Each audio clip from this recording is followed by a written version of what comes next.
अस्सलाम वालेकुम जी, hope so you are doing good. आज हम आपको बताएंगे कि what is NOC, what are the parts of NOC और एनओसी होना क्यों ज़रूरी है। किसी भी हाउसिंग प्रोजेक्ट में अगर आप इन्वेस्टमेंट करते हैं या किसी भी हाई राइज में इन्वेस्टमेंट करते हैं तो उसमें एनओसी होना ज़रूरी है। एनओसी का मतलब है नो ऑब्जेक्शन सर्टिफिकेट। ये किसी भी इदारे, लीगल इदारे, वहाँ पे कोई डेवलपमेंट अथॉरिटी है, वहाँ पे कोई डिस्ट्रिक्ट काउंसिल है, वहाँ पे कोई फाटा अगर इन्वॉल्व होता है तो भी, या अपना जो भी उसका लीगल है जहाँ से वो ऑथराइजेशन देते हैं आपकी डेवलपमेंट की, कंस्ट्रक्शन की, वहाँ से उसके पास वहाँ से एक सर्टिफिकेट मिलता है जिसे नो ऑब्जेक्शन सर्टिफिकेट कहते हैं। नो ऑब्जेक्शन सर्टिफिकेट किसी भी आप हाई राइजिंग बिल्डिंग बनाते हैं, घर बनाते हैं या कोई भी सोसाइटी प्लान करते हैं तो उसके लिए आप अपने डॉक्यूमेंट सबमिट करवाते हैं लीगल अथॉरिटी के पास, जिसमें आप PP1 प्लानिंग परमिशन बताते हैं उनको। पीपी डॉक्यूमेंट सबमिट होता है, फिर PP1 आता है, फिर लेआउट प्लान आता है। ये तीनों अप्रूवल के बाद आपको एक एनओसी जारी किया जाता है जिसे नो ऑब्जेक्शन सर्टिफिकेट कहते हैं। ये उस गवर्नमेंट के इदारे की तरफ से होता है जो आपकी बिल्डिंग कंस्ट्रक्शन सोसाइटी, जिसके ऊपर आप अपनी वर्किंग कर सकते हैं, जिसको आप कंस्ट्रक्ट कर सकते हैं, जिसे आप बना सकते हैं।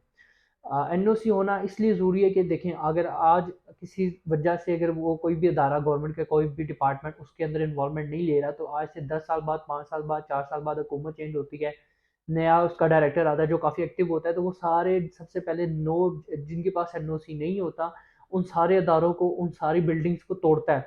कराची की एक बहुत बड़ी मिसाल मशहूर है कि एक बिल्डिंग जो कि 22 से 23 माले बनी हुई थी, वो सारी की सारी तोड़ी गई। उसमें लोगों की इन्वेस्टमेंट थी, करोड़ों रुपए थे, वो सारे डूब गए। क्योंकि डेवलपर ने का काम होता है आपको प्रोजेक्ट डिलीवर करके देना। एनओसी देखना टाइमली आपकी अपनी जिम्मेदारी होती है कि आपने उसका एनओसी देखना है, आपने उसकी लीगल वर्किंग देखनी है कि क्या वहाँ की जो डेवलपमेंट अथॉरिटी है या वहाँ की क्या डिस्ट्रिक्ट काउंसिल या फाटा या जो भी गवर्नमेंट का दायरा है, क्या उस बिल्डिंग की इजाज़त देता है, क्या वो वहाँ पे उसकी लोकेशन बनती है। क्योंकि एनओसी के एक रूल होता है, एक पूरा घर अगर बन रहा है आपका, अगर आपकी मेन सिर्फ जो आप समझ लें कि जो आउटडोर पे जो सीढ़ियाँ होती हैं उसके अंदर एक ईंट भी फालतू लग जाए तो पूरी का पूरा घर इलीगल करार दिया जाता है। इसी तरह डिफरेंट सोसाइटीज हैं। इस्लामाबाद में पार्क्यू सिटी थी जिसकी सड़क सिर्फ में हाथ से 1 फुट एक्स्ट्रा उन्होंने सीडीए सेक्टर के अंदर इन्वॉल्व कर दी थी, जिसकी वजह से पूरी की पूरी सोसाइटी का एनओसी जो था वो सस्पेंड कर दिया गया था।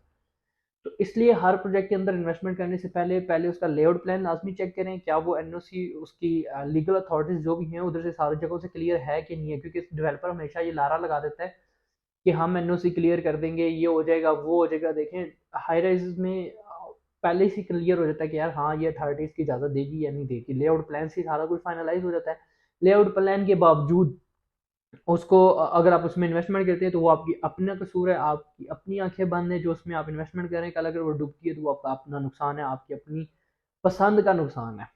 ठीक है, वो कहते हैं ना, अपना मुंह खुद करना कि आप चपेड़ मारो हमारे मुंह पे। तो इसलिए किसी भी प्रोजेक्ट के अंदर अपनी इन्वेस्टमेंट करने से पहले उसको लीगली चेक कर लें, क्या कोई भी जो भी लीगल अथॉरिटीज़ हैं उन सब की तरफ से उसका एनओसी है, मौजूद है कि नहीं है। उसके लीगल वर्किंग लाजमी करें, क्योंकि चाहे वो घर है, चाहे वो बिल्डिंग है, चाहे वो हाई राइज है, कोई भी चीज़ है, उसका एनओसी लाजमी चेक करें, लीगली देख लें वो अप्रूव है या नहीं है। क्योंकि अनअप्रूव्ड चीज़ें हमेशा जो हैं वो नुकसान ही करती हैं। क्योंकि इस वक्त काफ़ी सारी हाउसिंग सोसाइटीज़ ऐसी हैं जो कि अनअप्रूव्ड हैं, जिनके एनओसी नहीं है, जिनके एनओसी पे इस वक्त कोई बात ही नहीं कर रहा। आज से 10 साल बाद, 25 साल बाद, 20 साल बाद कोई आके अगर बात करता है तो वो सारी की सारी तोड़ी जाएंगी। वहाँ पे जितने घर बने हुए सब तोड़े जाएंगे, वहाँ पे जितने हाई राइजेस बने हुए सब तोड़े जाएंगे, क्योंकि वो सारे इस वक्त विदाउट एनओसी हैं। ठीक है, तो एनओसी को छोटी बात ना समझें, हमेशा एनओसी देख के चीज़ उठाएं। Thank you.